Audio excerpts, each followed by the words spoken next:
Because, again, what was people expecting? Yeah. They was expecting all this negative stuff, and so out of fear, they flocked to church. In essence, they flocked to church because they thought that the church was what? The answer. That's where they would find it. And so after 911, after it all subsided and all the stuff, where's all the masses at? What happened to them? Went back to their normal lives. So they did a study one time, and what they found was they wanted to know. And it's so funny, they always, I've told Amber this 100 times in business. You will spend thousands and thousands of dollars to get a customer to come do business with you. You advertise. Carry, your whole business is built upon what? Advertisement, isn't it? How much money does people spend advertising? Lots. And yet, AJ, we will run a customer off over $100 or less. Think about it in terms of a Burger King experience. And this is the thing, that it works because every time I go to Burger King, if I'm out of town, I'm thinking to myself, it ain't gonna be AJ's Burger King. So what's the point of going? But his ethics have built that around me. I know now because of my experience. And true enough, I have gone to Burger King's out of town, and it wasn't the same. So I don't even go. I'll go somewhere else because I know it's not AJ. So ask yourself, how much is $10 for a meal? $10, $20 for a drive-through meal. And a customer is not happy. Now, Burger King spends how much? Somebody tell me how much Burger King spends a year on advertising. You may know? Somebody Google real fast, how much does Burger King spend a year on advertising? Let's get an answer. How much does Burger King spend a year on advertising? According to Statista, in 2022, Burger King boosted its measured media advertising expenditure in the United States to almost $500 million. Almost $500 million. So Burger King spends almost $500 million a year on advertising. That was 2 years ago. Just in the U.S. Yeah. So you go to Burger King, they spent $500 million, Lance, to get you to do business with them. You pull through the drive-thru, your burger is a piece of crap. You tell somebody about it, and they have this negative attitude about it, and so the thing is that guess what they just spent? And guess how much they spent $500 million, and the sandwich is $8, $9, or whatever it is. And because the sandwich, you did not care about the sandwich, it don't equate, does it? So the thing is that as in our business, we spend thousands of dollars to try to get a customer to come do business with us. They come in and they're dissatisfied over something that's $100 in our end. Gift the thing, fix the thing for $100, and then guess what you've built? You've saved yourself, because who would rather, Emily, would you rather spend $100 to save a business, to save a customer? Or would you rather spend $500 million to try to get that customer to do business with you again? It don't make sense, does it? But yet we do not look at it in terms like that. So what they did was that Billy Graham, they came in and they would do all these Billy Graham crusades. Thousands and thousands and thousands of people would go to the altar every day and just go to these crusades. And they questioned what was the local impact of a Billy Graham crusade after they're gone. And then a few months, they'd be there. Then after a few more months, they'd be gone. Then within a year, they're completely gone. And they asked this question. They said, Chase, why are these people not staying? And what they found is that at the Billy Graham crusade, or at the revival, or at this street mission, or wherever, it was a situation that was built upon, a relationship that was built upon fear of dying and going to hell, because that's what they heard. They didn't want to die. You had stirred that emotion. And then after you was all said and done, and after it was all all okay, you realize, okay, I'm not going to die and go to hell tomorrow. Because if you've ever been there to a revival, you're all thinking, oh my gosh, I'm ready to at any given time now, because that's what they're designed to do. And so they started looking at it, so they said that if your conversion is based upon fear, your conversion is not going to last. Your conversion has to be based upon love. Once you realize the love of God, the love of Yeshua, once you realize that love, and then you turn around and you fall in love with this whole process, and it becomes part of you, now what happens is that it's this transformation. And then they found out those that fall in love with this religion, they stay longer. And so what they started doing, AJ, they started developing courses based upon love.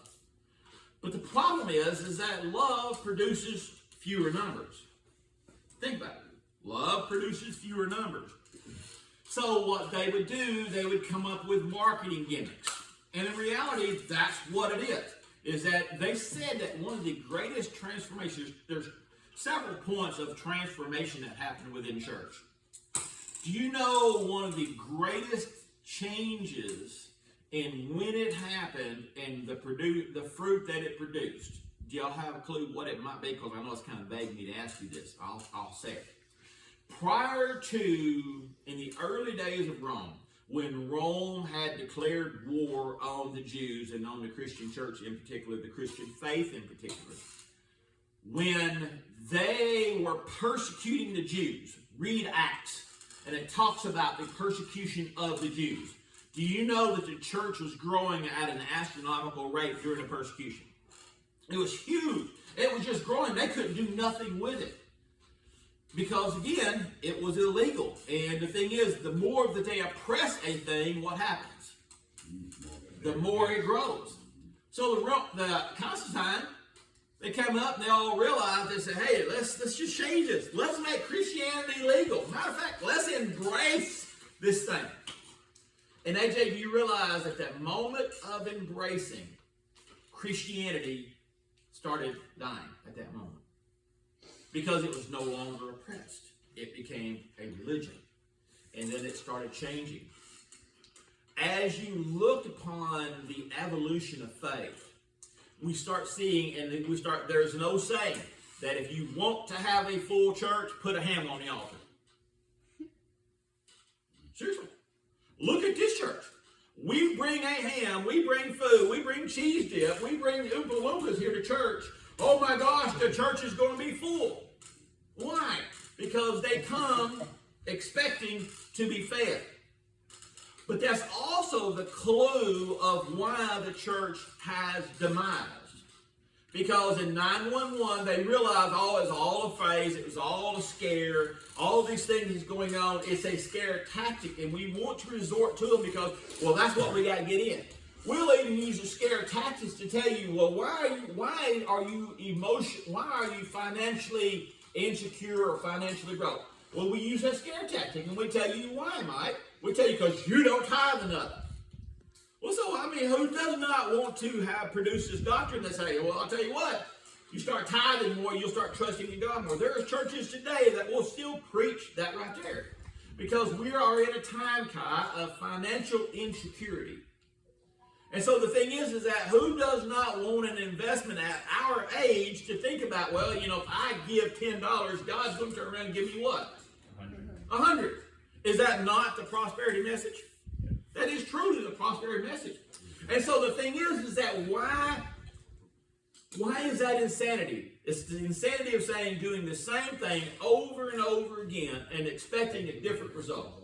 You start realizing that if you start giving 10%, 20% of your income, and guess where you're at the end of the week? Well, you're broker than you would have been. Because number one, God is not doing what you was told God was going to do. And so, Emily, you find yourself, you're broker than where you was. Like, man, I can take this 10%, go invest it in Shiba coins, at least have the image that I'm making money. So you see this fallacy. You see where this whole thing is broke. If you coming into a relationship and you're expecting God to fix stupid, God ain't in the business to fixing stupid. That's your responsibility. Cheryl, if you decide for some reason that you want to put on a bikini, go running up down the road because you have the rights to do this, and while you're standing in the middle of the road, you get run over, guess what? God didn't let you down. You let you down because you were stupid. Now, that is a gross examination or a gross thing of putting this big image of all this stuff. But in reality is, what we're doing is that stupid. We're living a stupid existence expecting God to bail us out of our stupidity. If you're financially broke and you're doing all these things, David, let's not look at, oh, God ain't blessed me. God. The thing is that God's not going to bless disobedience, Kai. He won't do it. God will never bless disobedience. If you're out in a honky-tonk, I hate to tell you this, but if you're out in a honky-tonk, you're out there getting drunk, and you're out there messing around, Carrie, and you can go and dance at the club, and, well, you can't dance, you bounce at the club, and then you say, well, why is God not blessing me? Why is God making this easy? Why is my foot hurting? Well, you're bouncing at the club last night. Well, you know, how does God work? I've told y'all this story that my buddy, one time he called me, and Everett and I was knee-deep in the church, was really growing, and was an expanding point of our life. And my buddy had called me, and he was bragging about this girl he hooked up with. And he's telling me about his little escapades and stuff like that, like we was 18 again. You know, his conquering of this woman and all their little love escapades. And I'm sitting there and I'm listening to it, and I said, because his grandfather was a preacher.